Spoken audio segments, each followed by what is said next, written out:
ខាងលើគឺជាស្នាមមុននឹងអ៊ុតខាងក្រោមគឺជាស្នាមក្រោយអ៊ុតរួចជំរាបសួរអតិថិជនថ្ងៃនេះយើងមកធ្វើការអ៊ុតកញ្ចក់រថយន្តបែកប្រេសរ៉ាមចល័តដល់ទីតាំងអតិថិជនផ្ទាល់តែម្ដងខាងខ្ញុំមានសេវាកម្មអ៊ុតកញ្ចក់រថយន្តអតិថិជនដល់ទីតាំងផ្ទាល់ដោយប្រើប្រាស់ជាមួយនឹងទឹកថ្នាំដែលនាំចូលពីប្រទេសអាមេរិកបាទដែលមានគុណភាពល្អអ៊ុតហើយអាចការពារកញ្ចក់រថយន្តបងប្អូនពីការរីករាលដាលបានរហូតដល់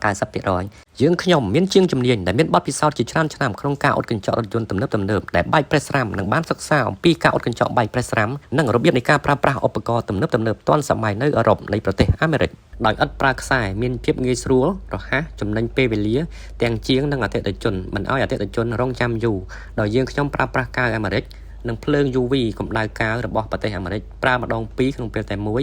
ជាឧបករណ៍ដែលជាងអាជីព professional ស្រុកគេប្រើប្រាស់ដើម្បីយកមកអ៊ុតជូនអតិថិជននៅស្រុកខ្មែរយើងតែម្ដង